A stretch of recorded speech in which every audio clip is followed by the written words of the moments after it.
لو عايزة تعملي عيش بلحمة ما ياخدش معاكي وقت خالص وكمان بعجينة اقتصادية 100% ومش هتاخد معاكي أي مجهود، يلا بينا بسرعة علشان نشوف الفيديو بيتعمل ازاي. ولو أول مرة تشوفيني ياريت ما تنسيش تشتركي في القناة. أول حاجة هنجيب الدقيق وهنكون منخلينه وهنحط فيه نص معلقة صغيرة من الملح ومعلقة كبيرة من الخميرة ومعلقتين كبار من السكر. لو مش واثقة من الخميرة تجيبي كوباية صغيرة وتحطي فيها مية دافية وتحطي الخميرة اللي انت هتحطيها مع معلقتين السكر وتغطيها وتسيبيها على جنب كده دقيقتين بالكتير. هتلاقيها ان هي اختمرت معاكي خلاص كده متفاعلة، تحطيها في العجينة معانا وكده خلاص انت عرفتي ان العجينة ان شاء الله هتخمر. تمام. ولو لقيتيها ما عملتش وش او ما اختمرتش معاكي، لا يعني عليت معاكي، تعرفي ان هي كده مش كويسة او مش صالحة ان انت تحطيها في العجين. بعد ما حطينا وخلصنا وعجننا العجين العادي التقليدي اللي احنا متعودين عليه، هجيب دلوقتي معلقتين من الزيت واحطهم من تحت كده واسيبها بقى في مكان دافي وكده خلاص. العجينة معانا جهزت، بنحطها في مكان دافي وخلاص. هنجيب دلوقتي المكونات اللي احنا هنكمل علشان نحطها في اللحمة.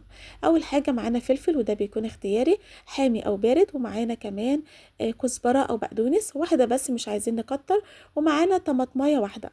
انا ما حطيتش بصل علشان البصل عندي جاهز مفروم، ولكن لو ما عندكيش بصل مفروم بتجيبي بصلايه وبتحطيها، يعني ممكن يا كبيرة يا متوسطة. وبعد ما هنفرمها في الكبة هنجيب دلوقتي باقي المكونات بتاعتنا علشان نحطها. بتفرميها كويس في الكبة، يعني مش نص فرمة، لا بتحاولي ان هي تخليها ناعمة معاكي. البصل برضو لو حطيتيها ما كنتيش محتاجة ان انت تحطي مية ولا حاجة علشان الطماطمايه سايلة فهتنزل شوية من المية. تمام. احنا معروف ان احنا لما بنفرم البصل مش بنحط له مية بس. وبعد كده بنحط اللحمة دي كيلو طبعا فيها مادة دهنية، فهنحط دلوقتي البصلة وهنحط الخليط اللي احنا فرمناه في الكبة. وبعد كده هنشوف التوابل اللي احنا هنعملها.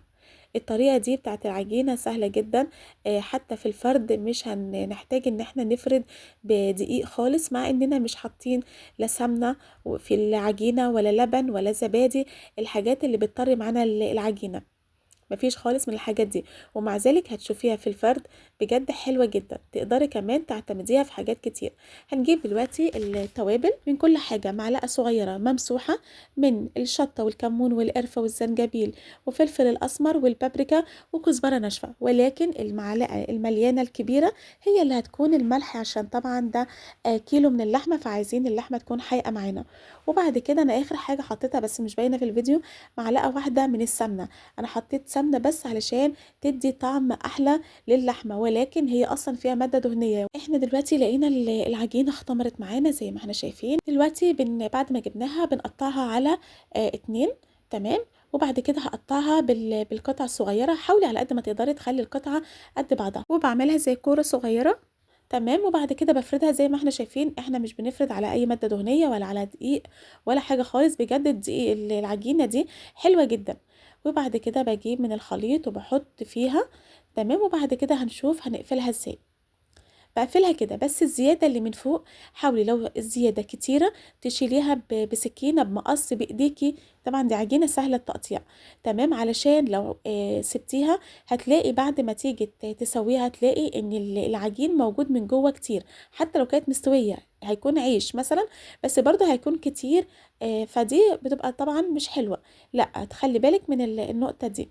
وبعد كده بعد ما هنخلص هنجيب دلوقتي، انت عندك نوعين من التسوية، ودي طبعا شوفي انت عايزة ايه. انا اخترت نوع واحد. النوع الاول اللي انا اخترته ان انا حطيته في صينية، وهجيب معلقة زيت من فوق وهحط كده بالفرشة زي ما هنشوف دلوقتي، واحطها في الفرن، بس طبعا لازم الفرن تكون سخنة جدا. بعتذر عشان انا بتكلم وانا عندي برد. بس الطريقة التانية ان احنا بنجيب الطاسة ونحط فيها يعني حوالي 6 أو 7 معالق من الزيت، بحط القرص على النار وبغطيها وبقلبها الناحيتين، وكل ما بتحتاج زيت بحط. فبصراحة انا اخترت الطريقة الاولى. وبكده خلصت وصفتنا، ويا رب تكون عجبتكم، ونتقابل ان شاء الله في وصفة جديدة في اكلة بمزاج مع توتة. بس يا ريت ما ننساش نشترك في القناة.